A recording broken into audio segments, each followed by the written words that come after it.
Oh, welcome again. I am live today and I will be joined momentarily by another author, and we can start getting to talk about all things books. So, how's everyone's day going on? I guess the question to start off with while I wait for my co host to log in is, what are you reading today? I'm actually working almost through a book called Forbidden Healing, and that one's by an author that is also here on Book Talk. You can find her at any point, so check out Forbidden Healing. Hey everyone! Hello, hello. So I'm looking right now to see if I can invite my co host. I don't see him yet. He'll be on momentarily. We were just chatting via Messenger. But yeah, so how is everyone? Where are you from this beautiful day? Let's see. I see people. Hello. A lot of people are chit chatting in and around the country. Yes, if any of you have seen my lives before, I have a different backdrop today because I am on the road. Technically. Let's see if I can find you invite. Sorry, it took me a moment. Hello! Hey, Welcome. how's it going? I was just rambling to myself in case anyone came and Yo, watched while I I was was on it. doing that too. It takes a moment always to set up, so it's always interesting. Sorry, see my finger right there? Okay, sorry, turning up the volume on my end. But how are you? You live I'm now in great. the UK, correctly? I live in the island, Oh, so yes. kind of the UK, but not a part of it is in the UK, but we don't like Yes. to talk about that. I respect that. I understand. I retract the earlier statement. But no, I'm so glad we got to get together and across the ocean and Yes, yeah, definitely. talk Yeah, books. Okay, so how yeah, I usually do these in case, because people who are logging in through you and people will log in through me, and usually the chat I think is communal below us unless things change, and things always change on this platform. But what I like to do is kind of always start off by you talking a little bit about your work. I'll do a little bit of mine just so everybody gets to be familiar with both of us, and then we'll go from there and just talk about writing books and everything in between. sure, sounds good. So yeah, I am from Manchester in the UK originally, which is where my accent comes from. But I live in Ireland because my family are Irish, so I kind of moved back here a lot earlier than what I thought I was going to in my 20s. I That was does always like, happen sometimes. maybe, yeah, yeah. I was always thinking like I'll move back to Ireland one day, like in my 40s or something. But I ended up going a lot earlier than that, and this is the way the world works sometimes. So when I moved back over there, did continued on with my life as usual, and I was always kind of thinking, I'd like to get into writing at some point in the future. Um, and always kind of came up with excuses about why not to get into to start writing. It was always like, oh, too busy with work, too busy to do this, and the other. So that went on for a long time because I've always been a big fantasy reader. I always had like a few ideas that I wanted to do, and then when my son was born, 4 years ago, I became like a full-time dad, so I was staying at home looking after my son and Okay, everything. And that's I a was like, job in and among itself. right, right, yeah, and I was also like, babies sleep quite a lot, and like, especially when they're smaller, you can just like kind of just lie them down in their cots and just be like they're okay for a little while and what have you. It's when they get a little bit older is when you have less time, which is the strange thing about it. But I was like, if I'm not going to do this now, I'm never going to do it. So and the driving factor really was because like for work before that, I'd kind of worked in like I'd gone to university and all that kind of stuff, and I got an art degree and did nothing with it. And I went into like upper retail management, which is something I didn't want to do, but I just did it just to pay my student bills and what have you. And so I had nothing to show for it, nothing like to kind of got. So I wanted to have something that when my son was a bit older, I could say, look, like, I did something. Yeah, It was like a lifelong dream that I wanted to do. And The idea at first was like if I could even get one thing published, like even in an anthology or something like that, then I'd be happy. But then so the pandemic started, and I had loads of time to write, and I uh, I ended up doing lots of short stories, lots of anthologies, and I think in the first year I had something like 200 stories accepted or something like that, and then I had a novel accepted with a publisher that came out the year after. So it went really well. Anyway, a lot better than what I thought it was going to go. And now, yeah, maybe when he's older, he might read some of them and go, "Yeah, you did do something with that time that I learned about in school when everyone was at home all the time. You did do something when that happened." I was like, "Yeah, I did do something, yes." That's so fantastic. I love that. So, okay. So now just tell me a little bit about your stories and your book and like what genre for everybody to know, who's listening in. A little bit about them. Curious. Sure, yeah. So I have two series at the moment. They're both like fantasy in the fantasy kind of sphere. So I have one that's called Empire of Ruin, which is got one book at the moment, and the second book is coming out next month, July 15th. It's coming out, and that is like epic fantasy, but it's like dark epic fantasy. So it's not quite grim dark. There's a little bit of it's a little bit lighter than grim dark. Someone once called it grimdark with hope, which I quite liked. Like that. So yeah, it's like epic fantasy. It's got a really diverse cast of characters. It's got it's kind of sword and sorcery as well a little bit. It's basically all the things that I enjoy about fantasy, that like classic fantasy with like a modern twist to it. And the first book is very character driven. So it's epic fantasy, but not the epic page count in the first book. I tried to do epic fantasy at about 300 pages just to see if I could do it, because obviously it was my first book and no one knew who I was. And it's like if I came out with like a 600-page book at first, people would be like, well, I don't think I'm going to read this because I don't know who this I person understand that feeling. is. Right. So I was like, I'll try and do it like a really character driven, a really tight story, but kind of capture that feel of epic fantasy. And I seem to have done it because people seem to quite enjoy it. The second book is bigger. Um, so what I did tell that people at the time was like, the second book is going to be a lot bigger. This is like an introduction. And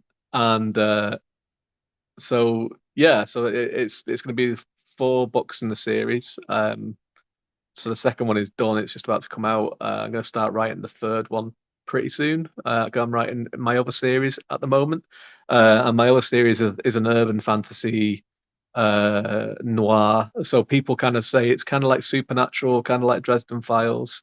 And it's called Hell in Haven, and it's about a guy called Nick Halloran. And the first two books are in actually combined in one special edition called The Devil Walks in Blood. And basically, they're very fast paced, very witty. It's written first person, which my other fantasy series isn't. And it's like basically it's like a sandbox of anything that I'm interested in. So the premise for it is basically, and this isn't a spoiler because it's literally in the first line. I think it's actually on the blurb, but on the back of the book, actually. It's definitely on the Amazon page. Is that Nick Halloran at the start of the book, he's a private detective and he's taken the wrong case and he gets killed at the start of the book. And as um, he's an atheist, doesn't believe in heaven or whatever, but he comes out of his body and he's like, "Oh, heaven is real. I'm going into heaven." But Okay. then he's resuscitated, and then once he's kind of like had surgery and everything like this and he's out of it, he is discharged and he's walking through the streets of Haven and he starts noticing lots of things that he didn't notice before. So like ghosts, demons, Nephilim, all kinds of creatures. And he realizes that heaven is real, but hell is also real, and we live in hell alongside all this. So all humans are in hell, and our world is that way.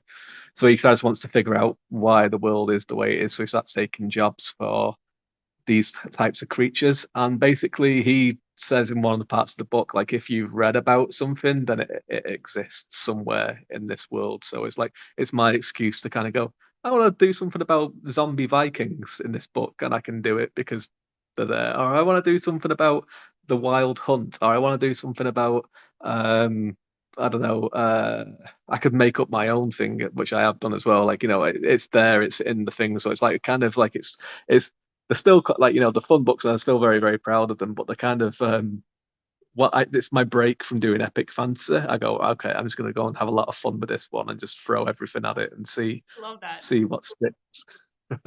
Perfect. Okay, well, let me do a little pitch on my end, and then I'm going to delve into. I have some questions for you because listening to all that, I have a few things I want to pick your brain about because that's pretty cool. And I Okay. see you got some comments saying that's pretty awesome. You may have new readers down the pipe. See, pitching your book. You never know.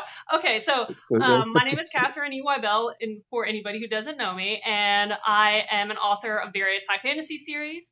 I have three at currently, and one of them is called the Incarne Saga. It's a 4-book series. It's about a war where humans and shapeshifters have to figure out if they can unite to defend an evil.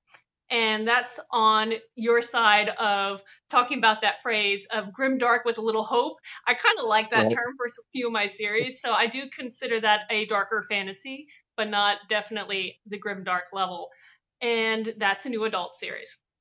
The other two I Excellent. have, one is called The Guardian Speaker. It's a series of novellas. There are 6 out now. The 7th is on the way. And this is just an immersive, in-depth experience with Norse mythology, Viking culture. Readers will get to explore the 9 realms in and around Yggdrasil, the World Tree. And yes, there are some Viking zombies in there because that's actually part of their mythology. So they're not Yeah. called that, but they're in there. So I like that. My third series is for young adults, so that's the one that is not that dark. It's fun, adventure, portal fantasy, multiverse, kind of what you were mentioning a little bit earlier. Was about, having that passion project where you put everything in there.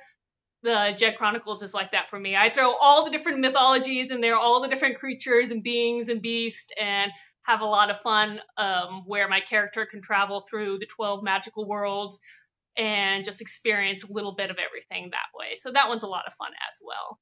But yeah, so that's kind of cool. So, okay, you were saying about your passion project and talking about a lot of these mythos in and around afterlives. So, what pulled you Right. into that kind of concept? What draws your attention about afterlives? I just thought it was just really something that's quite fun to play with. Because it's funny because obviously you do end up going on some kind of ground where it does rule out some people that will be like, I'm never going to read this because it might offend me or it might, which is fine. But I try not to do it that way. I try to treat it. I obviously it's a story at the end of the day. Like it isn't. I'm not trying to make a judgment either way. And in fact, I am confirming that heaven and hell both exist in the story. Like, so it's like they're there, they exist, right? So but I just think it's really kind of fertile ground. And what I wouldn't say that I'm a religious person or anything. Like I was brought up Catholic. My dad is Jewish. I was brought up Catholic. I went to school. I was an altar boy for a very long time. So I grew up with religion, and what I always kind of interested me about it was the like it's got such rich mythos to it, Mm-hmm. right?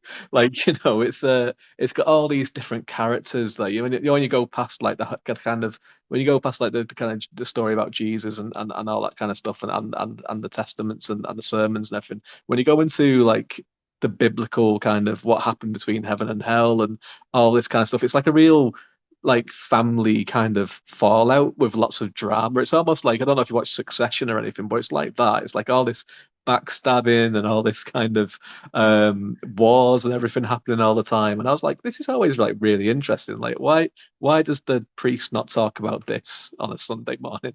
Right? Sunday Just, morning. Yes. Well, I mean, I yeah, guess you never know. There may be a priest out there or a preacher, depending, and like talking about some of that kind of fallout, as you were saying. But yeah, no, I think that's pulls a lot of people's attention. I think that's why there are a lot of, not just in literature, but in TV series and cinema, um, shows, movies that focus on the angelic beings versus the right. demonic beings. I mean, one of the more popular series that ran for the young adult span for a long time with Supernatural, which focused a lot Right. on the angels and the demons and the plethora in between. So now that is really neat. Sure. Yeah, the Supernatural was a funny one because I knew about it, and the only reason I knew about it was because of all the memes everywhere on the internet, Supernatural memes. So it's like, so it was like They I have a already big kind of following. Yeah. right, yeah. So it's like, so I knew the name of the characters, I knew the actors, I knew all this kind of stuff, but I'd never watched it, and I wrote the first Nick Halloran book, which is called Dead Man Walking, which is now inside The Devil Walks in Blood because I just put them both into the same book in the end because the story The Devil Walks in Blood was the sequel, but it literally the last scene of Dead Man Walking picks up right away in the second book. It's literally in the same scene, so um, there's a lot of ties between the story anyway. So yeah, I wrote the first one. The first one came out originally, and I kept getting people saying, "You must really like Supernatural," and I was like, I've never watched it." So I started watching it. I'm still watching. I'm up to the halfway through season 10 now, and I do enjoy it. Um, but there is some similar surface level similarities there. But I am doing very different with it because the the the es- the essential thing with Nick Halloran, the main character of the book, is that he's just a normal guy who happens to be able to see the truth. He's got no magical powers. He's not a descendant from some the line of Cain and Abel or anything like that. And it's spoilers for Supernatural. Um, he's not like, the vessel of someone. Like he's just a normal guy that is just trying to muddle his way uh through reality basically, just like anyone else. Like, he has to he's taken jobs for ghosts and demons and all these kind of things because he's got bills to pay. He's got to pay his rent. He's got to, he's got to do this, and he Rent wants to in the find out what's going on. afterlife. Oh no. Right, yeah, exactly. Like, so he wants to, and he might come across some um characters from or uh known kind of names from you know the Bible, like Lucifer and like maybe even God at some point, but they're very kind of unknowable entities that are just beyond anyone else's comprehension. And what they want and how they interact. Like the first interaction he has with the devil, for instance, the devil comes across as quite nice, right? But that's only because of the certain situation that he was in. And maybe the next time we meet that character, it might not be the same kind of way. Um, so it's fun to play with, and I just thought as well, like, if I had this kind of like it was that trying to create a sandbox, like kind of like what you've done with yours, which is just give yourself that freedom to just have some fun because like when you work in epic fantasy and you've got to make so many rules, which is weird because like it's fantasy, but you have to make lots and lots of rules and stick by them, otherwise readers will be like, this shouldn't be able to work, and Well, this you this I have some of those feels recently about some stuff that I was in from one of those books to movie series and people breaking rules from what was in one and the other, and I just couldn't handle it. I was like, no, right, that is not right. But yeah, yeah, exactly. people, yeah, there are a lot of rules. Once you create them, you can decide what they are, but then you have to keep true. Exactly, yeah, exactly. So, like, with the Halloran books, there are rules. There is rules. There's rules about who can see the truth, who can interact with it, what certain like creatures and what have you can do. There are like magical weapons, I suppose you could call them, that have specific rules. But the one rule that I the one rule that I didn't have was that there was nothing off the table apart from werewolves. There's no werewolves. They don't exist. Just because I just thought it was funny. Hello. Just to be like everything exists except for werewolves. That's just made up. But That's everything else, right? Because I didn't want to trap myself into. Cause I wanted to be like, if I feel like doing this, then I want to leave it open so I can do it. Whereas like with the epic fantasy one, like I was like, well, these are the races. There's no other races involved. There's no like magical creatures like dragons or anything like that, and then you can't suddenly just introduce a dragon like midway through when you be like, "There's no dragons," right? Because people will be like, "Well, why have no one thought about these dragons before?" And suddenly they're I here. want to know. I'm a Um, dragon person. I love dragons. I would want to know where they've been hiding. Exactly, exactly. So like you have to have that consistency. Whereas so with the Holland ones, it's good because just to kind of get that line in early on where it's like if you've read about it, it exists. It's just a really kind of for me, it was like a sigh of relief where I'm like, okay, I've established that and I can just go for it if I want to do it. Yeah, no, in my version of that free for all, not really free for all. There are, again, being epic fantasy rules, but I did do that tie-in of my main characters from Earth, but Earth's not one of the magic planets. So when she appears on one of these other worlds and everybody suspects that she's this next prophesized heroine who will help maintain the balance that allows life to exist, and starts learning everything and starts realizing, hey, that reminds me of this story, or this reminds me of this kind of creature I've heard of in mythology. And it goes pretty much with that thing where most of what humans view as fantasy or fiction do exist elsewhere in the universe. So it kind of allowed me to have a little free for all about, like, okay, today I get to play with this kind of creature or this being of sorts. But Yeah, yeah, it is fun because one of the books that's coming down the pipe, I do delve into different afterlife mythos and play. I do a little bit more like dabbling with Egypt, Greco-Roman, some other ones in there as well. But it is kind of fun to be able to. yeah. It is fun. It's great to bring that in, and that there is such like there is such great stories that you can play because I know that you do that with your books that you do.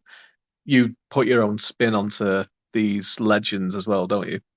Well, it depends. Here's the thing: it's like some of them, the Guardian speakers from my Viking series, I actually am trying to keep as true to the old myth as possible, which complicates things because Norse mythology, as we lump it, were a bunch of different little pockets of beliefs that overlapped predominantly, but not all the way. So certain lore describes something one way, and other lore describes that same situation a different way. And so I have to like figure out which way do I, which one do I choose as I go through. But descriptions of entities and creatures and landscapes, I do try to keep as true as I can from that old saga lore.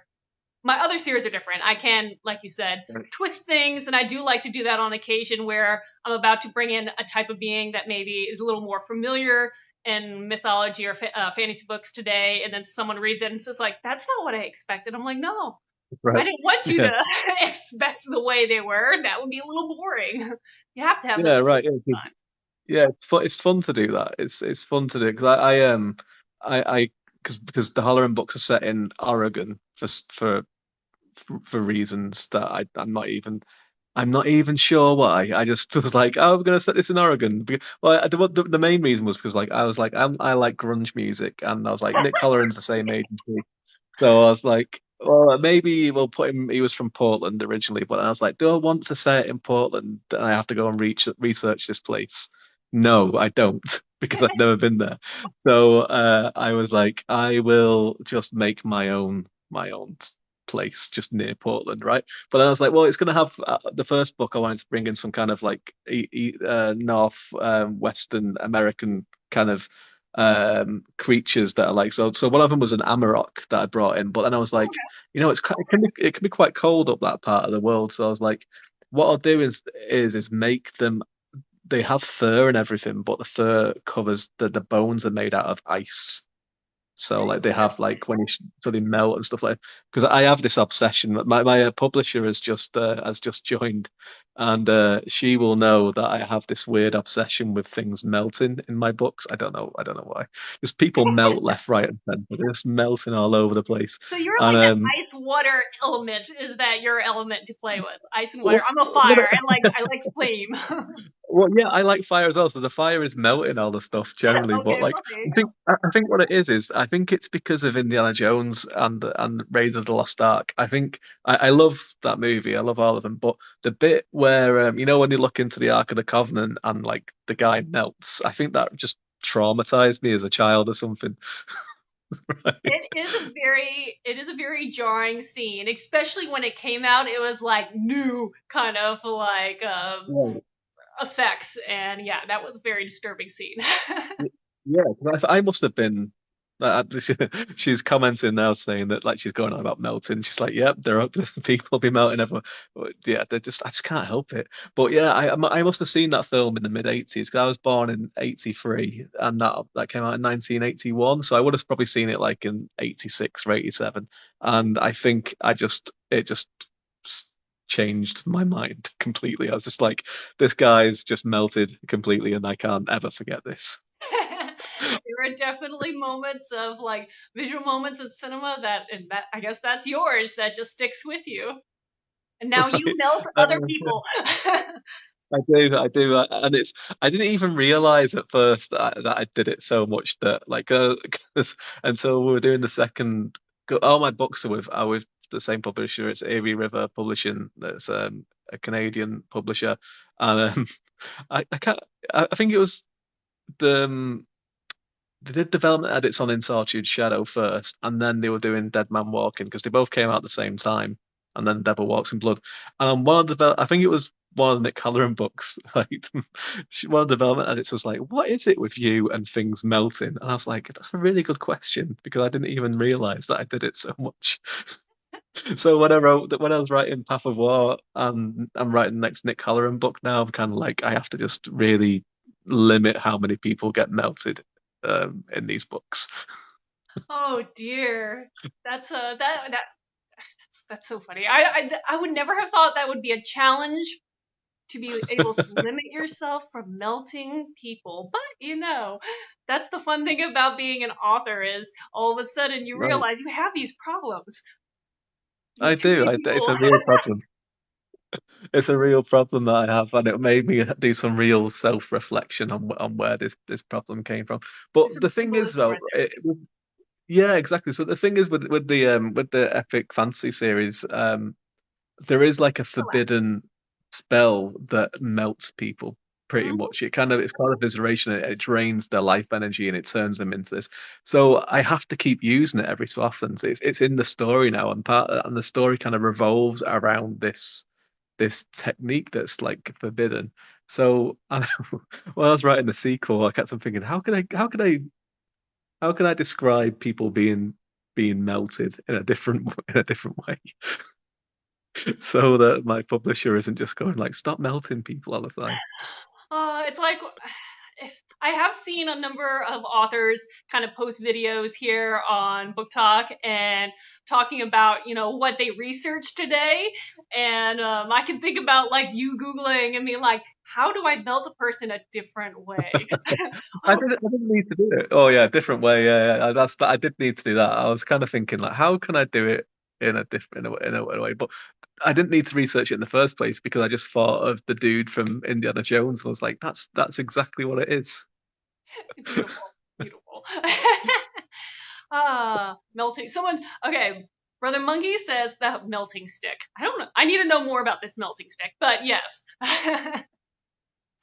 But okay, Yeah, so outside of melting people, you said okay, you have this. You said two series, or did I miss up? Is there three, yeah. two? Two series. Yeah. Okay, Two so one series at the is moment. Yeah. urban fantasy. The other one is your epic fantasy. Hmm. So, and your Yeah. epic fantasy is the one that has one coming out soon, or did I flip them? No, that's right. Yeah. So that one, the Epic Fantasy, is the sequel is coming out in July, and I'm writing the next one in the Urban Fantasy at the minute. So I kind of do one, then switch on to the other one. But yeah, I'm writing two of the Urban Fantasy ones on the bounce just so they're done, so I can go and focus on finishing the other series. I don't know why I do this to myself. Hey, I'm with It's you. very I'm confusing. publishing two simultaneously. It's a madhouse, and it also gets a little confusing when you switch, and all of a sudden, at least I read aloud and start flipping people's names from one series to another when I read it aloud. It's written correctly, Right. but I'm using the all of a sudden I'll flip the main character's name and be using the other one. I'm like, wait, where am I? Yeah, What world yeah, yeah. system? Where are we? Yeah, what are the rules for this world? And the thing is, what I thought would be a clever thing to do when I was doing this was like, well, to make it so my brain knows that the different is, I'll write them in different ways. So I'll do the epic fantasy series in third person past tense, like epic fantasy generally is, but I'll do the urban fantasy first person present, so it's completely different, which is fine. Like, because I can kind of it works most of the time, but every so often I'll be sat down working on like when I was working on Path of War, and I'll go back and read it back because I edit I'm one of these people that edits as they write. I'm just one of these people, and I went back and I was like, oh, I've written like about 4 pages in first person present, and I have to write the whole thing again. And I was like, actually, I quite like it like this, but I can't really change it now because I've already published one of them, and vice versa. Sometimes I'll start doing it with Holleran as well, but like he'll start talking to me and saying, why are you writing me like this? This is not how I sound because it's very much a character. But yeah, so that's annoying when that happens. I'm like, oh, I have to go back and write that's probably why I edit while I'm doing it because I don't get into those kind of traps too often where it's like I've done 4 chapters and it's all in the wrong POV and or whatever. Oh yeah, no, I agree with you. I kind of go back and I will do a preliminary edit right after, and then put the chapter away and continue on, and I depending on the flow of things. But the problem is, here's the thing. In the mornings are where I write new material predominantly. In the Right. afternoons Okay. is a free for all between these, meeting people, marketing, social media, editing when I get stuff back from betas or editors. So the tricky thing is, could be writing on one series in the morning and then working on the other one in the afternoon. And that's again that Yeah. head switch of being like, oh, wait, who's who? Where am I? Right. Yeah. And also, Yeah. I could be writing book, case in point, or I'm writing volume 11 of the Guardian Speaker, while my beta has volume 8 and my editor has volume 7. So depending on where I am, I'm like, wait, Right. who do they know this yet? No. Okay, wait. Okay. Oh yeah. Yeah. That's the biggest question that I always get when this happens because yeah whenever edits come out or anything like that for something I'm always like what does everyone know already on this? Because I'll be looking at something and be like, do they know this yet or should they know this yet? And it gets very confusing sometimes. I can like, but I struggle to. I keep everything up in my head a lot of time. I have like sheets for my like workflow and everything, Excel sheets, because I'm a Oh yeah. numbers person, I guess. And I have like character sheets and other things for world building, but Hmm. for the actual story, sometimes I'll outline them and sometimes I don't. I just sometimes like and that can sometimes be in the same series. I'll outline one of the books and then I'll just pants the next one or whatever. It just depends how I feel about what I guess what but I'll have it in my head though. Every single one of them I'll have in my head Hmm. completely and it's just like I'm just copying it from my head onto the page. But then sometimes I'm like, what book am I actually working on right It kind of gets muddled in now? there. Yeah. Yeah, where am I up to in this? Because like with the Halloran books, for example, I have the next. So I'm working on technically the third one, but I have the fourth and the storylines of the fourth and fifth ones already. Like I know what I'm gonna do with them, so I'm like working on them. I'm like, hang on a second, what book am I gonna do this one in now?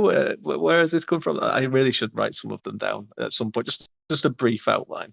But the thing is, when I do outlines, I go very far off the outlines sometimes, and they just invent huge new swathes of story that I'm like, this came out of nowhere. I did not expect this. No, I like the loose outline concept where the whatever basic concepts that you put down. Maybe it's the biggest plot lines, the best main characters, where the end game is.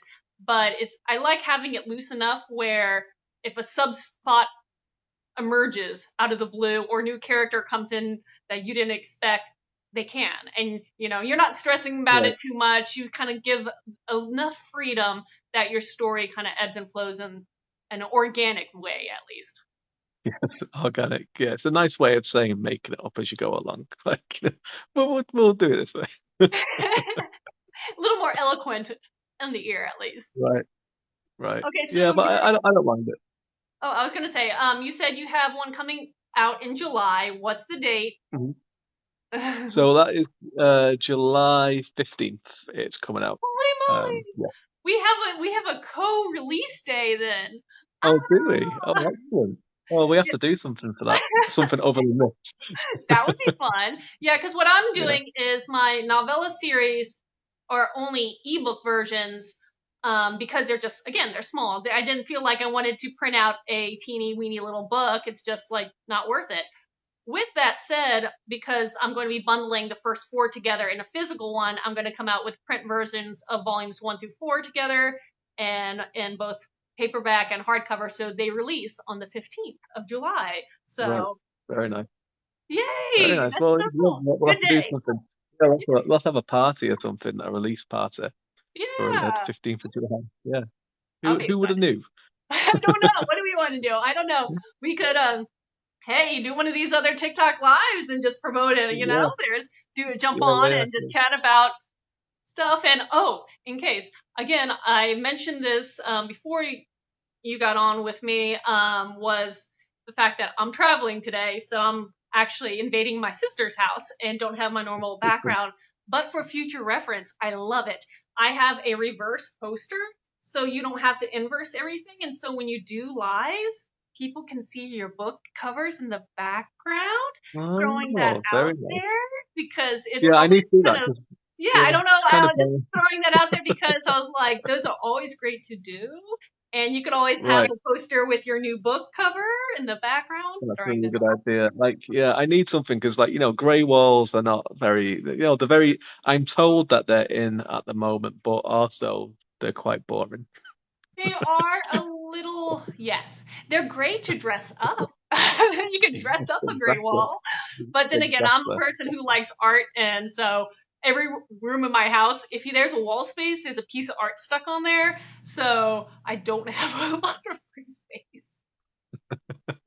Yeah, Um, my publisher has just also sent like hundreds of likes, so thank you very much for all aw.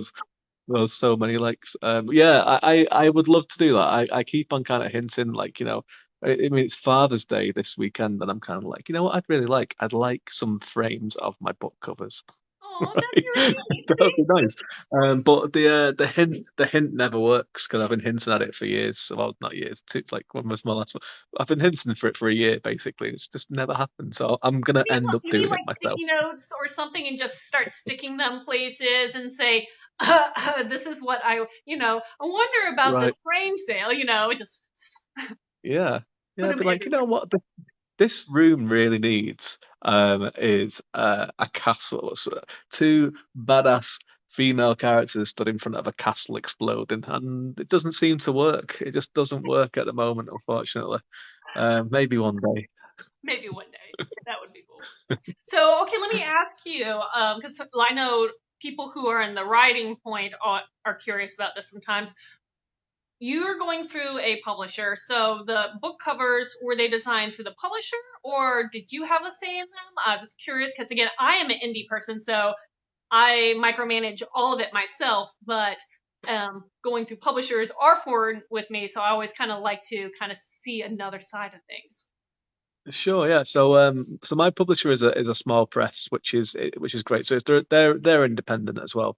But there is that kind of Good evening. I have to be very careful. No, I'm joking. This is great. There is that kind of, obviously sometimes there is like that compromise kind of thing, but it's also great for me because I am a kind of person where I need someone to say this is good enough to publish. I know I wouldn't be able to just say to someone like just I wouldn't be able. I know you go to an editor as well when you do it in self-publish and everything like that, but even still, my head would be like that it's not good enough until someone right. So for me it's great because I have that one where someone's like, yes, this is we're happy to put our name to this. And when I kind of started off doing this as well, I had no savings for this to kind of do it with getting an editor, with getting a formatter, with getting a cover made. It's Um, expensive. It is very expensive. it's expensive, yeah, and I didn't have the expertise to do it myself either because Mm. there is a lot of people that wear so many hats that are able to do all of this kind of thing, which is apart from the editing, because I think most of the better writers that I know do who can edit and they can format and they can make good covers. They still send the editing out to other people, which I think is always the right thing to do. So for me, was someone that was coming into it that way, the publisher made sense for me because obviously they take on all of that, which is a lot of work and it's a lot of investment, and it's a lot of faith as well to kind of do it. So and obviously I have my own beta readers and everything before that. So before I submit to my publisher, it goes through all of my beta readers first and everything like that as well. And generally I would have final say on most things when it goes to the publisher. Um, but like the publisher also has their own beta readers and everything else as well as that. But when it comes to covers, yeah, it's kind of like a discussion. We will kind of say like what's the main kind of theme of this book, what's the color theme scheme you kind of want, what what scene kind of stands out, and what kind of style that you like. So what we usually do is I usually go around then through like books that I really like the covers for, or go through Amazon and kind of look at examples and send them through. And then when we get the artists to do them, there'll be multiple drafts where there's notes going on them from both of us really, and yeah, so it's kind of like a group kind of thing in a way, but obviously like Michelle, who owns Erie River, would always say to me, if you're not happy with something, like just tell me you're not happy with it, and but she has very good taste as well, which is good, So her covers that I mean, she's a great cover designer herself, and so she knows what's good. But she will so because they do anthologies and everything, and most of the anthologies that they release, she will do the cover for.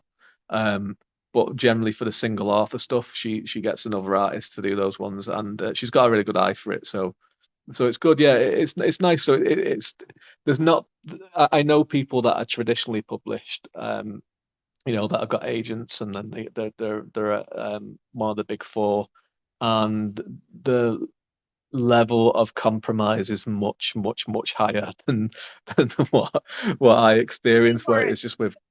Yeah, I was gonna say that's something that anybody who listens to this to be aware of, because I know afterwards I usually share this on some other media as well. So to be aware that there are perks in all different ways, be it small print, the big publishing houses, being indie. There are also the downfalls of all of them too. So be aware, do your research and decide which way you want to go or what you want to try. And you never have Right. to necessarily stick with one route. You can always branch off or go a different route if you Yeah, decide like exactly. what you're Yeah, yeah, exactly. Because I know there's a lot of traditionally published and represented authors now that are switching between the different models, and it depends on what the book is a lot of the time now. I was talking to I've been starting to go into a lot of conventions in the UK in the last 6 months and getting to know other authors and stuff. And I was talking to one who is, I don't want to really like name drop him or anything because he is quite a big name. But I was talking to him and I was like kind of about the first series that he did, which I loved when I was a teenager. And I was like, would you do another one of those? He was like, yeah, I'd love to, but my publisher wouldn't publish it because they didn't sell enough, and I would have Mm. to do it self-published if I did it. And he was like, so maybe I will in a few years, but he's got like other things contracted. Um, so there's a lot of this kind of thing. Like they're in the same boat as us in a lot of ways. Like, I know another brilliant author who had a great trilogy out. Um, the book didn't sell to expectations from what the publisher thought, and dropped her. And her next series is going through a small indie press. Um, Steve McHugh, who's a big urban fantasy name. Some things that he does, he publishes through 47 North, which is Amazon's publisher, own publisher. Some things he self-publishes. It just depends on what works for him really, and like what he wants to do with the book and how much control that he wants to have over it, I think. And I think that's the key thing, like how you said, like how you want to do it. You you manage the whole thing. It's like it's how much control that you want to have with it. And I think nowadays there's so much flexibility with publishing that there wasn't really even 10 years ago when self-publishing became like a big kind of thing, because there was not that trust there with consumers as much as there is now. Nowadays, like, you'll pick up a self-published book and it'll be quality-wise the same, if not better than a traditionally published book, and certainly more daring, I think, and there's more risks taken with a lot of non-traditional stuff. And that's That the thing, talking about what you were mentioning about, well, kind of what you were mentioning about publishing is sometimes the big houses really want to sell bulk books. And so they're very conscious on what's trendy, where the trends are going and everything. And being indie does allow people to publish books that may not be as true to an on trend, but still be a valid, interesting, fantastic story in their own right. It just may right, not be what is trendy now, but it may be awesome in 10 years, 2 years, the next month, and people didn't expect it. So, and again, to be creative and unique is not a bad thing. So don't be afraid and don't be off put if your concept is not what the big houses are looking for. There are readers yeah, that are going to like it. You just have to figure out how to find them. That's the harder part, but there are readers out right, there for yeah, pretty much everything. yeah, exactly, yeah, because like the big four don't want to take risks, because if they take a risk, it's a huge amount of money that they've just spent on advertising, because that's the main thing why you would want to go trad, is because their reach is bigger, right? And they can get reviewed and all at different sort of places. There'll be big advertisement pushes, there'll be all this kind of stuff, but the cost of that not working is huge, and so they don't want to take a risk. So, like, for example, my Nick Halloran books, no publisher, traditional publisher, would ever touch them, because it deals with religion, it deals with some other things, and it goes into, I mean, the second book, Devil Walks in Blood, even though it is a funny book, it's very humorous, there's a lot of wit in it and everything like that. It deals with racism, it deals with uh controversies in organized religion and stuff like this, because it is, the guy's a private detective, so he is looking into some things that you will get some people, like in that book, a ghost approaches him wanting to know who murdered her, and she was murdered in the 1960s, and she's a black girl Mm. from the 1960s. So it goes into all that kind of thing, right? And that's the sort of stuff that in an indie publishing, people, because you can just do it, right? And my publisher was believed in the story and that they were happy with it, but no traditional publisher would have touched it, I don't think, especially not in fantasy, and especially not from a newer author. If it was someone who I could was see them potentially giving a try if your name was one of the bigger names out there. You right, have a little more, but you have to work to that stage, which means you have to start more trendy and then you can branch away and be more creative if yeah, you go through a big house. The other way can be, I'm a person that I would like down the line to be, I guess the term is hybrid author, where I do have my indie work, but I wouldn't mind to have some stuff through right, a yeah, house. I think that little freedom for sure, certain things and the relaxation that I don't have to do all the marketing for all my books all the time would be that right, happy right. medium. But I have a comment here. It says readers are on TikTok. I ordered books I heard about on TikTok. So there you go. You just Yeah. find breeders of all sorts here. So there you go. I There love we it. go. Yeah, it's great, isn't it? It is great, because when TikTok first came out, yeah, I'm showing my age a little bit now, because I'm nearly 40, and like you'd hear about when it first came out, and people would be like, "You on TikTok?" and be like, "No, it's just all people dancing, isn't it? Isn't that what it is?" And then like you know, it was my publisher again was like, "TikTok's really good for selling books. One of our other authors is on it, and he's selling loads of books." And I was like, "Oh, okay, I'll try. I'll try my best to see what I can do, right?" But it is great, because there is such a, there is people. I mean, you go into bookshops now, and there is like TikTok famous stands where it's like, famous on TikTok, or this and this and this, and it's generally, a lot of the time, it is in indie stuff as well, which is great to see, um, The author, because one of the authors I've been following, she just announced, I don't know if it was the beginning of last week or that she just, in part because of being on TikTok, did exceptionally well on her own and now is picked up. And her works that she started publishing indie were picked up by one of the big Nice. publishing houses. Very good. And it's an amazing Yeah. resource for authors. And it's a great resource for readers too, because readers can now see a bunch of books that they may not find on bookshelves necessarily in a Barnes and Noble. My books aren't there at the moment, but I still see them having value. Maybe that'll change down the future and I'll be in Barnes and Noble, but right now, as an Right. Amazon exclusive author, that's not the case. But Yeah. it's a nice way to meet new people. So, and authors Exactly. meeting authors like what we're doing right now. Right. Yeah, exactly. Okay, Exactly. actually, that brings me a question. So, as small press publishing, and where are your books found for people who are interested in finding your books? So yeah, Amazon obviously is the main place for them for everything else. But In Solitude Shadow, so Empire of Ruin series, that's a wide release, so you can get that on Kobo, Apple, all that kind of stuff, as well as Amazon. The Devil Walks in Blood is Kindle Unlimited and Amazon, so it's Amazon exclusive, but you can get them all in paperback and hardback as well. And you can get them from Barnes and Noble. You can get them from Waterstones in the UK. You can get them off the websites. You can go into the stores and order them as well if they're not already in the stores.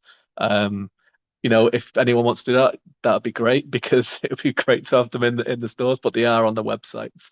Another great place to get them as well is the publisher's website. The publisher sells them as well, which is Erie River Publishing.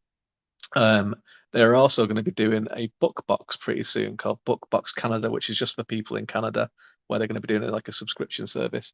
And I also occasionally have copies that I am happy to send out to people and sign them and send them often as well. So yeah, you can get them a few places. But yeah, it'd be great. It'd be great if people went into stores and was like, "Will you please stock this?"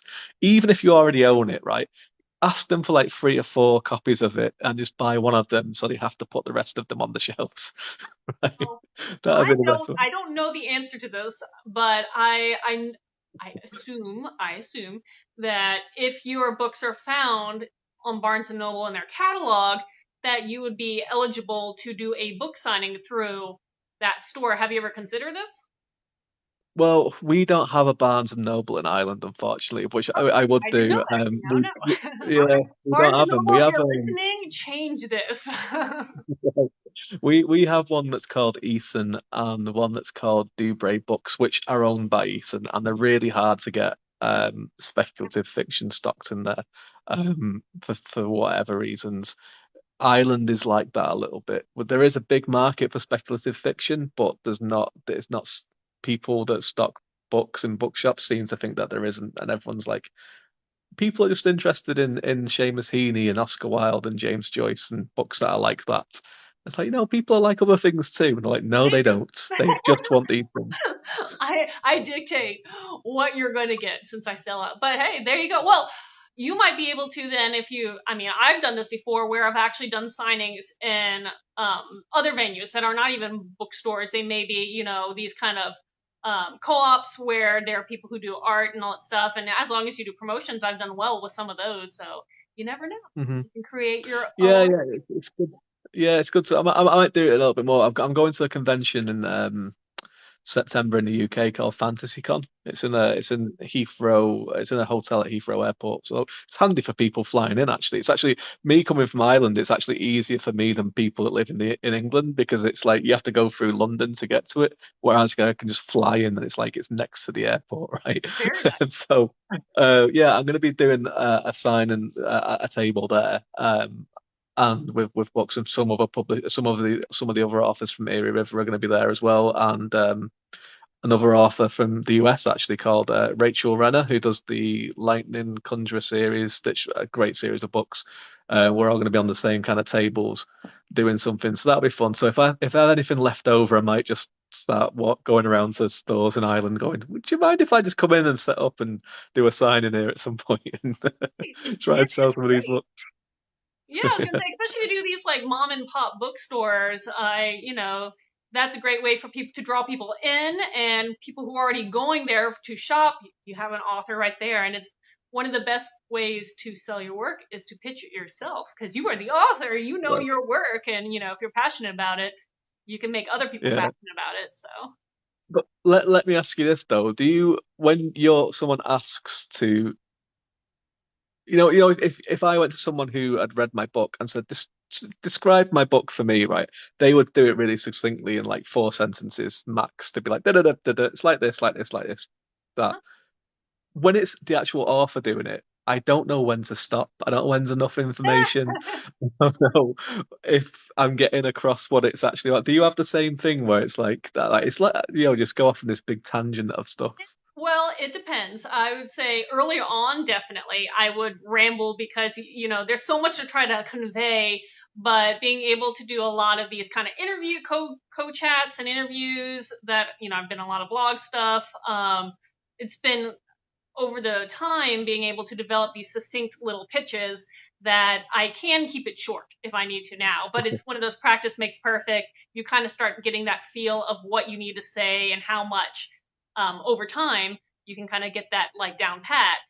And then if you are talking to someone who does seem a little more interested than like the average, that's when you can kind of edge into a little longer description. But Yeah, it's one yeah, of those yeah. things, and it may be a good writing challenge to figure out how to succinctly describe your book. Look at your blurbs on Amazon and see that, and see how you can just do those quick hit things. It never Real hurts. quickly. Blurbs are a tricky thing, aren't they? They They're are very tricky. right. Like, why are they so hard? It's Right. because you're taking a full book and putting it down like what you were talking about. If you're trying to write a 600-page book and put it down into what, a couple paragraphs, maybe. How are you Right. going to And do it? make it sound exciting and give nothing away about what happens in the book at the same time. It's like, I can't tell you anything that happens in this book, but it's really good. I mean, that's just what it should be on the blurb, actually. It's a really good book. Trust us. Well, one thing that I found this book fascinating that I was reading about marketing your own work. It was called Seven Figure Fiction, and the author delves into not just how to write books that are relatable to a mass audience, but still be true to whatever story you're presenting. It was another way of taking whatever stories you've already written and being able to pull out what she called was like universal fantasy. So these universal truths that connect to people, that if you hit at least five of them, you can probably hit a wide range of people, even Right. outside of your typical genre. For instance, like writing epic fantasy or portal fantasy maybe is a niche for me, but if you have that falling out brotherhood or father, son kind of feel of, if you twist it, Right. pitch it that way, there are a lot of people who relate to having family issues, or, having, issues with siblings, or a tough time with related parents, and just hearing it worded that way all of a sudden strikes a chord, and they'll pick up your book, not because they like your, Right. that fantasy element or fiction element, but because they like that reality element interwoven in there. So Oh, it's right. pretty cool. Very interesting. Yeah, that is Yeah. interesting. I'm not really thought about that way because that's one of the things that a lot of people like about Solitude Shadow is that the main kind of well, not the main conflict, but the main relationship in the book is between an estranged mother and daughter who are both like older as well. Like, the mother is in her early 50s and the daughter is in her early 30s, so it's not like the standard kind of relationship. And there a lot of people really dial into that because it's unusual for fantasy to have that relationship anyway. Mhm. Um, and it is something that a lot of it's great because they're estranged because of a decision that was made from the mother on behalf of the daughter when she was younger, and it's really funny to see people take sides on it because everyone's been in that decision, and it's funny because like generally parents will take the side of Zana, who is the mother, and people that don't have kids take the side of Colleen, who is the daughter. But obviously, as the writer, I'm kind of like, well, now I would be on Zana's side, but also I still remember things that my parents Mhm. did for me what they thought was the best thing for me that I still don't agree with. Yeah. Right? Yeah. So I No, can it's see pretty. her point of view. And that's something like, again, when you're trying to form a pitch, if you mention that kind of relationship, again, that can strike a chord to someone and be like, now I want to read it. And it may not have been a book they would originally thought they were going to read, and then they fall in love with it because there is something relatable. So that is kind of neat. Yeah. Yeah, it is. Yeah. But I mean, I've asked you about this before, but what was it? Because obviously you're very interested in Norse mythology. So what was it? Where did that come from? Was that did you study it? Did you visit Europe at some point, or was it just like, wow, this is cool? Well, I have visited a couple places in Europe, but not because of my love of Nordic myth. No, it's kind of evolved in multiple areas all at once and kind of converged, I feel. I'm Scandinavian or Swedish by descent. So, there is that ancestry history part that kind of traces back, whatever. But writing fantasy and just being in love with mythology, the source material for fantasy, in my mind, I've Mm. read a lot of sagas and Eddas and just, the Odyssey, the Iliad, and grew up reading these kind of epic myths. And so falling in love with them. And I guess going through my writing journey, I just happened to select Norse mythology and a few kind of aspects of Norse mythology for my first series to kind of interweave in there. And doing some research about that got me really interested in that mythos. And then got curious about the people and started researching the people during the Viking era. And so now I have a whole bookshelf dedicated to the stuff. I have replica artifacts and weaponry on my in my Yeah, office. I And remember. yeah, Yeah, it's yeah. gone this spiral at this point, and I don't see it going out anytime soon. So I'm okay with that. But yes, my love of Nordic mythology came for several different facets, and of course I'm expressing it in all three of my series in different ways and different levels. But no, it's been a lot of fun. I do love that mythology. Yeah, me too. I love Yeah, it so I was too. gonna say Maybe I'll you're do in something Ireland, with so it. I mean you have a lot of that Right. kind of Celtic Nordic fusion all around you. Yeah, yeah, we do, and it's funny because I've not used any of it really overtly in any of my books yet, because oh man, it's because like I read so much of stuff that is like that, like, and even stuff that hides it as well. Like my favorite series, and this might be the TV series that you were talking about earlier, was is Wheel of Time, and there's so much Norse mythology in that, like in the fabric of it, and Arthurian legends as well, which is a bit more overt than the Norse stuff. But And some obviously, like, and I did. Asian culture with like the yin yang aspect is in there as well. Right, yeah, yeah. He takes a lot of different things in there, like, and mixes a lot of them together. But especially the early books, the Arthurian legend stuff is really, really strong in it. A lot of the Mm-hmm. story arcs are straight from Arthurian legend, but then there's a lot of Norse So were stuff their in names? there as well. The names, yeah, the names is like the biggest thing because a lot of people talk about Lord of the Rings influence, and there is that Lord of the Rings influence there too.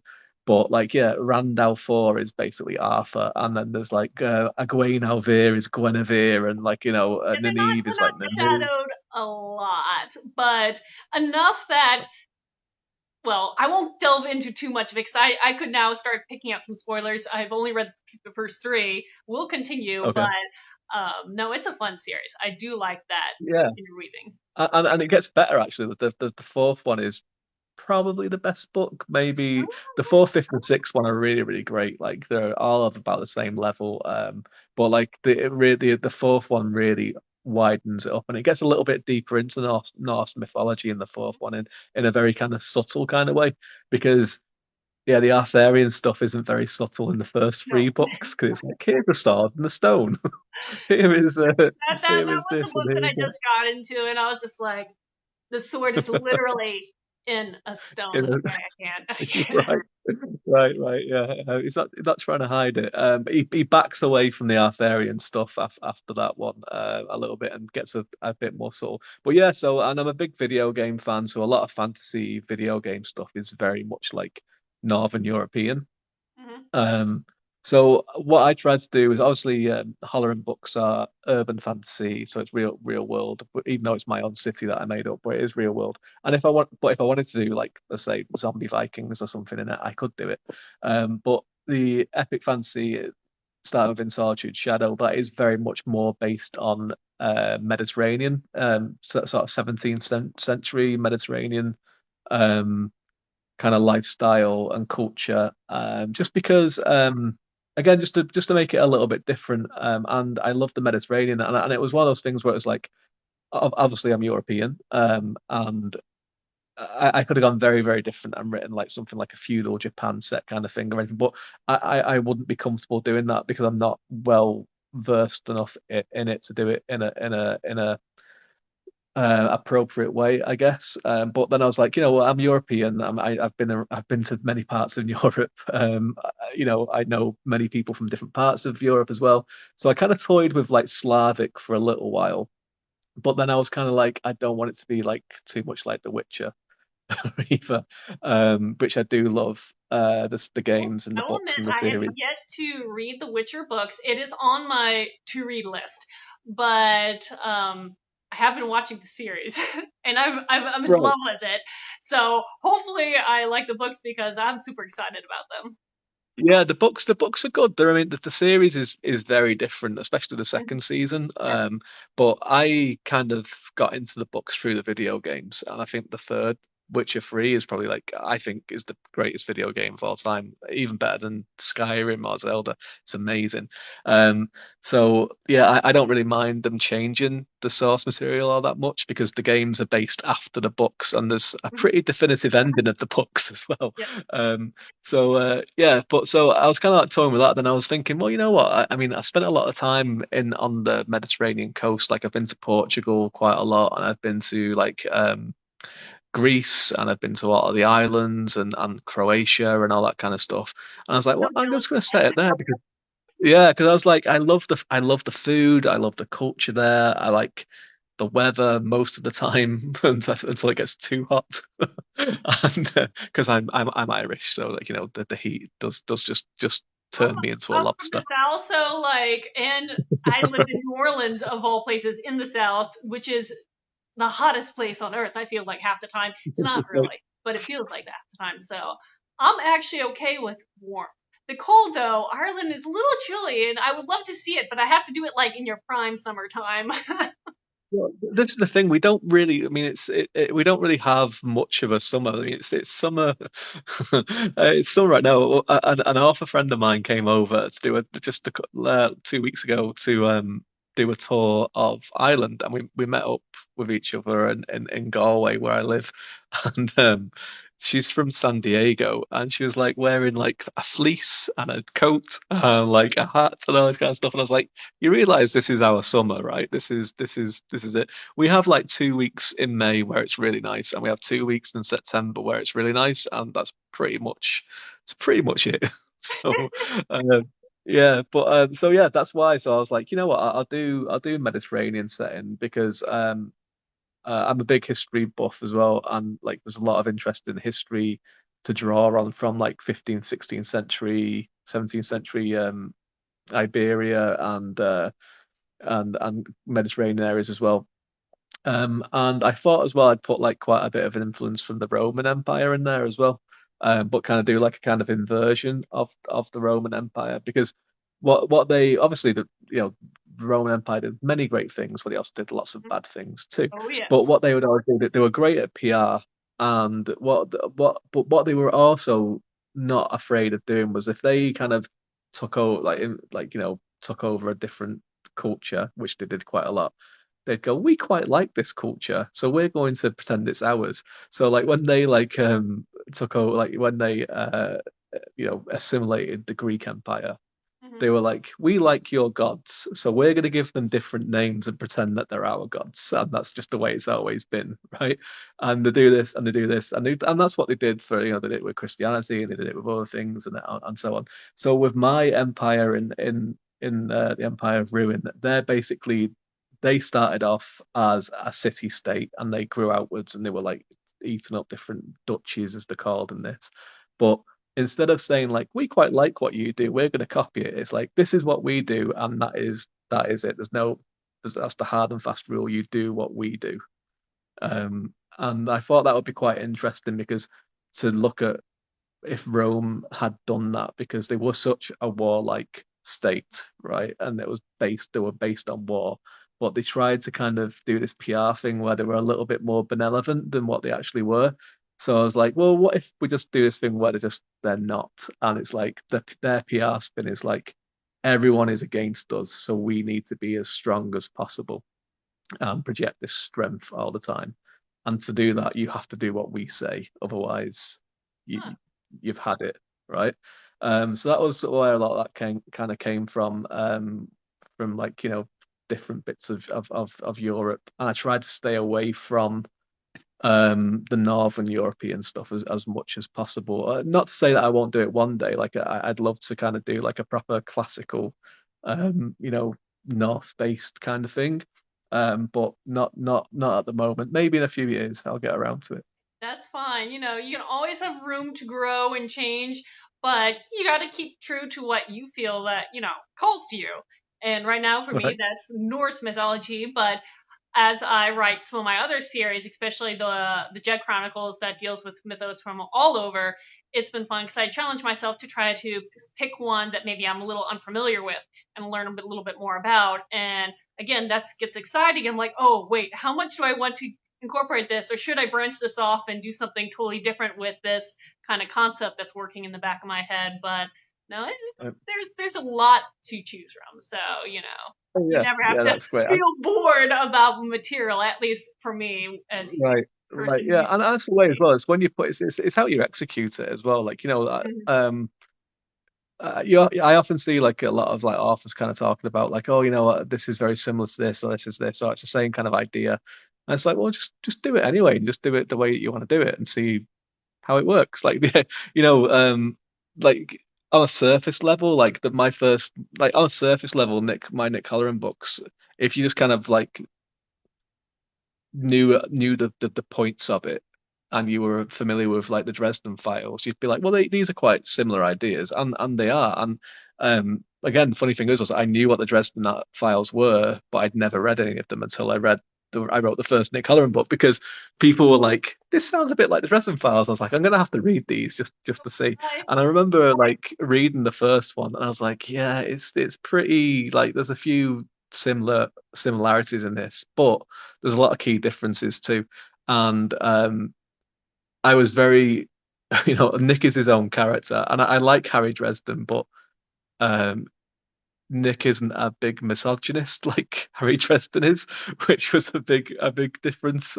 In I will which put this out there. I have yet to read the Dresden Files, and I'm kind of like my fiance. That's his favorite books. He has all the books on the shelf. I have yet to read them. I they're should. good. I should. I They're, really should read them, but I have yet to read them. And I know they have they're fun. such a huge following. People love them. Right. I've also heard that the first couple are a little rough to read, but Yeah. they have a big They following. have the charm, but the first few have their charm. Like the first one, I actually think the second one is one of the weakest ones of the series that I've read so far. I've not read them all yet, but the first one has its charm, right? Because it's the first. What you can tell, obviously, it's funny. It actually makes me. This is one of the things that actually makes me feel quite good as a writer sometimes. Because like it becomes the later where I'm up to. I'm up to I think the 12th book in the series now. And his writing is really, really good now. Is really, but his first book, the writing it is not great, right? Uh, and I'm like, well, you know what, and maybe there's hope for all of us because he's such a like well regarded writer now, and the series is fun. It's a lot of fun. There is some things about Harry Dresden where you kind of like, really, is he really like this? Is he really saying these things? But that's the character. But yeah, that was one of the things. So I was aware of the Dresden Files, and the thing that I was aware most of them was that Harry Dresden was a magician. So I was like, Nick Halloran is not going to have any magical powers or anything. It's just a no, just to kind of really kind of do that hard line differentiation on it because there is always going to be overlap. I mean, especially when you pick a genre like that, where you pick urban fantasy, where the main character is, and when it's always urban fantasy and you're dealing with that kind of thing, most of the time the character is going to be some kind of private detective or a cop, or it's going to be like there's a lot of them, right? Just because it goes well with urban fantasy, because it goes well with the mystery side of urban fantasy. So there's always going to be overlap with other series, and you just have to kind of just embrace it and then just do your own execution on it and just be like, yeah. And if people say, it's great when people leave reviews saying if you like the Dresden Files, you'll like this, or if you like Supernatural, you'll like this, because it's like great because it gives me people that I can go and try and advertise these things to. Yes, It's like if you yes, like that is this, then very you like true. this. No, I've Yeah, noticed that a couple times when I've worked on my books. I'll either put a book out or I'm about to put a book out, and then as I'm reading new series, all of a sudden I'm reading another person's series. I'm like, oh wait, are we too similar? But genuinely, either already wrote the book before, but there are those worldly tropes, there are those themes, there are those kind of genre similarities. So yes, there is going to be some overlap between people because there are at some point. There right. is going to be something that's going to be similar.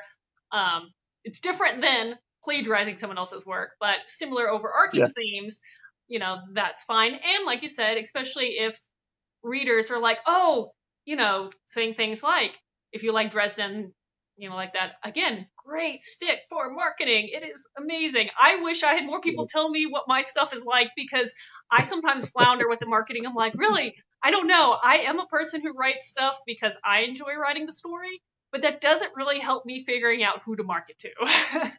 exactly. Yeah, exactly. And it's sometimes as well when you get things that are likened, it's like I get with Solitude Shadow, I get quite a lot of Brandon Sanderson comparisons. Like it's like a darker Brandon Sanderson, which is great because like if you want to get compared to anyone, I suppose like he is like he is the and I mean this, I don't mean this in a bad way, but he is the complete middle of the road fantasy author because it's like he's not too dark, he's not too this, he's not too that.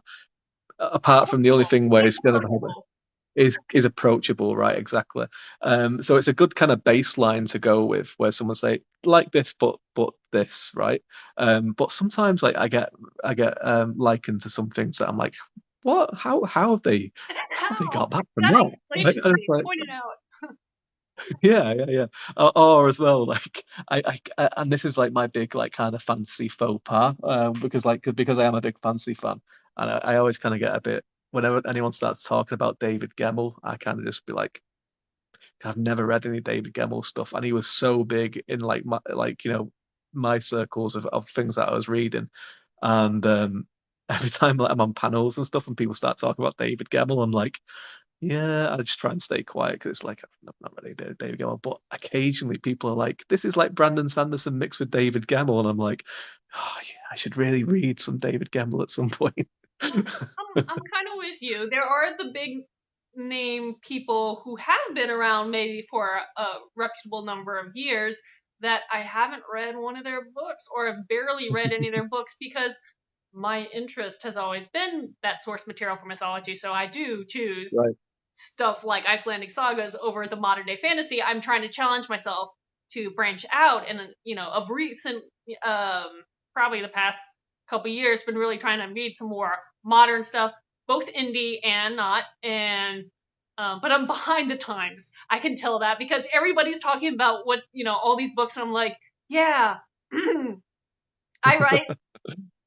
Yeah. I don't know what to say. I'm trying. But I'm trying to catch a wheel of yeah, time, and stuff that's been out for a while too. yeah, And I'm just like, I write fantasy.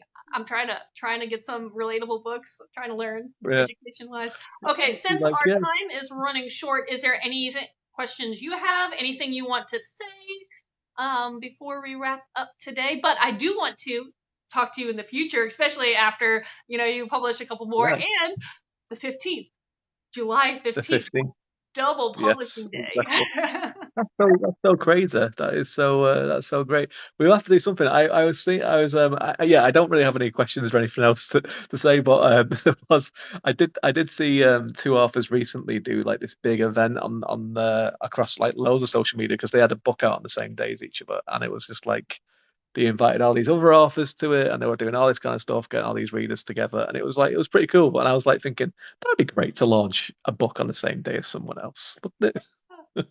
Well, And I'm there you go. here. I'll be open ears. I don't know exactly. I haven't focused long enough.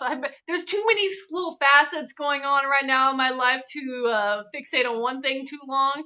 I feel like, but I'm hoping to in the next week or so really start thinking about what I want to do for that little release. And hey, just let me Right. know. Yeah, definitely. We'll think of something. Yeah. Well, to everybody who has listened today, and for anybody who will be listening after I repost this, um, go and check out David Green. I'll be posting his information below the video, so you can check it out, and some of my contacts down there too as well, because this will be on YouTube. And thank you all for coming out live. Yeah, thanks everyone, and thanks Catherine as well. It's been great fun. Hey, and I hope to talk to you. I really do. I hope to talk to you soon. Yeah, we will do. Yeah, we will do. Definitely. Bye. Right.